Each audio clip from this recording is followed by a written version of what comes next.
ازيكم يا حبايبي، عاملين ايه؟ يا رب تكونوا بخير. اللهم صل وسلم وبارك على سيدنا محمد وعلى اله وسلم. النهارده انا جايبه بقى فراوله عشان نخزنها عشان رمضان، كل سنه وانتم طيبين. يعني كل ما بروح السوق كده نجيب ايه 2 كيلو ولا حاجه. يعني عشان نمشي نفسنا بقى في رمضان ان شاء الله.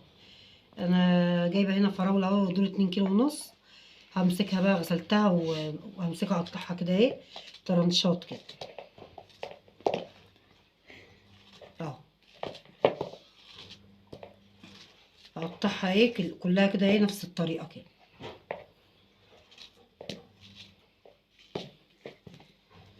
هقطعها بقى ايه وارجع لكم عشان ما اطولش عليكم.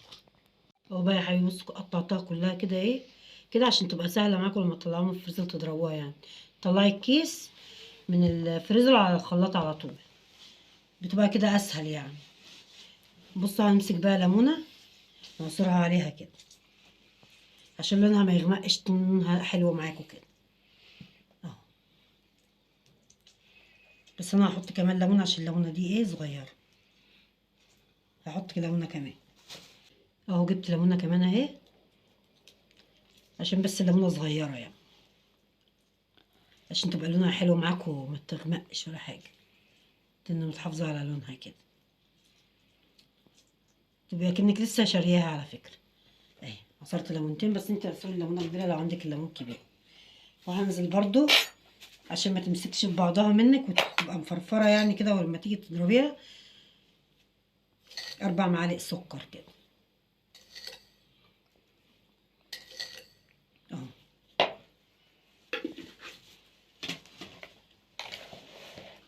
هقلبها بقى ايه كويس كده. السكر ما بيخليهاش تمسك في بعضها، تيجي تطلعها من الفريزر تلاقيها مفرفره كده من بعضها، عشان ما تبقاش كتله واحده كده وتغلبك في الضرب وانت بتضربيها، تبوظ لك الخلاط ولا كده ولا قدر الله يعني. السكر ده يخليها مفرفره، تبقى كل واحده سايبه بعضها، سهله وهتبقى هتعجبكم ان شاء الله. ويعني لو انت في السوق مثلا بتجيبي حاجتك اكل يومك مثلا، لو جبت كل مره كيلو وقطعتيه هتعملي، لو حتى عملتي مثلا، لو انت مثلا اسره قليله ممكن تعملي الكيلو على 3 مرات. يعني انا مثلا احنا اسره 6 افراد، بعمل مثلا ممكن نص كيلو يكفينا كل واحد كوبايه. فبتعمل كويس، وبعدين ما بتاخدش سكر كتير، خلي بالكم. وبعدين نظبط بقى يعني قبل رمضان عشان الغلا اللي احنا فيه ده، كل مدى نعمل حاجة كده ايه، فمش هنحس بإذن الله يعني. او نساعد نفسنا بقى ايه، عشان انتوا عارفين ان رمضان لازم العصاير عشان الصيام والولاد وكده، جنب كوباية بلح وكده، وكل سنة وانتم طيبين اهو. طبعا انا كنت بقى مخزنة مانجا، بس طبعا ما كنت قبل ما افتح القناة كنت مخزنة مانجا، هنعملها برضو مع بعض في رمضان بإذن الله. يعني مرة تعملي مانجا مرة فراولة، الدنيا هتمشي، مش كل حاجة بقى هنشتريها يعني من بره اهو. بصوا هقسم بقى انا ايه كل كيس كده شوية اهو. هعبي بقى ايه، هقسمهم بقى ايه يعني مثلا على 5 اكياس كده يعني. انا جايبة 2 كيلو ونص، هحاول اقسمهم بقى ايه على 5 اكياس كده، 4 اكياس. انا كان عندي بيبقى عندي كيس التلاجة اللي هي الطويلة دي، بتبقى اريح بصراحة في التخزين، بس خلصوا بقى. هنجيب برضو ان شاء الله منهم عشان لما نخزن مع بعض حاجات تانية. بس يعني مش هنقف يعني، كان عندنا اكياس عادية اهي نستخدمها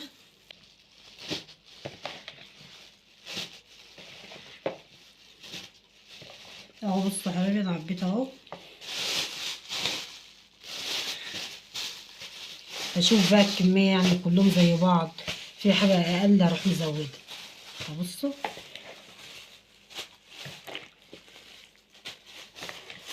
اهو، هظبط بقى الأكياس بتاعتي ايه كلها زي بعضها كده، زي ما اتفقنا. انت بقى لو عندك يعني اسرتك قليلة، يعني انتوا فردين مثلا 3 افراد، قللي يعني مثلا الكيلو ممكن تعمليها 3 مرات هي، وهتمشي برضو نفسك يعني.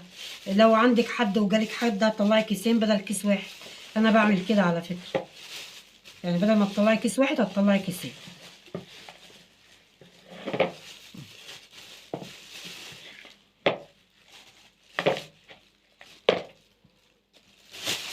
بصوا بقى هنعمل ايه. هنمسك بقى كده نطلع الهواء كل اللي في الكيس ده كده، ودي حاجه مهمه خلي بالكم في اي تخزين بقى، خضار فاكهه اي حاجه. طلعي الهواء كده منه كويس،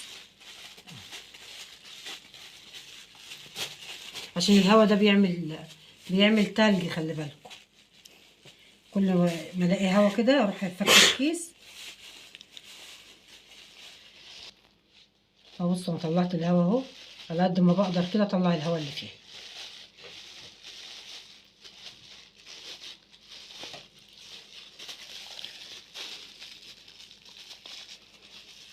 واربطه كده. بصوا كده مفيش هواء، اي هواء خالص. بصوا وبططه كده، يعني خليه ايه رقيق كده. هو خلي بالكم مش هيمسك في بعضه ولا اي حاجه. هيبقى زي الفل برضو زي ما هو كده. هعملهم بقى كلهم وارجع لكم. اهو بقى يا حبايبي انا عبيتها كلها اهي. بصوا الكيس حلو خلي بالكم، كميه كويسه مش شويه ولا حاجه. طبعا بقى تحط السكر حسب انت احتياجك يعني للسكر. احنا السكر ده مش التحليه بتاعتها، احنا بس عشان ما تمسكش في بعضها. وبرضو ان شاء الله في رمضان لو ربنا احيانا وكتب لنا عمر هنعملها مع بعض باذن الله. هتبقى مفرفره مش هتمسك في بعضها ولا اي حاجه.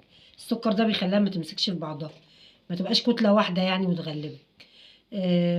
والليمون ماده حافظه وبيخلي لونها يبقى تحتفظ بنفس اللون بتاعها ده.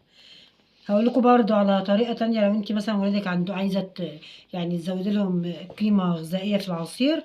ممكن تجيبي البنجر مثلا على الكيس، حطي ربع كيلو بنجر، امسكيه اسلقيه وقشريه وقطعيه، والله مش هيبان والله. الفراوله طعمها قوي هتغطي على طعم البنجر، مش هتبان ان هو عليه بنجر اصلا.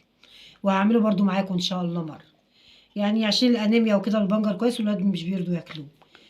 يعني افكار، احنا بندي لبعض افكار يعني ان شاء الله.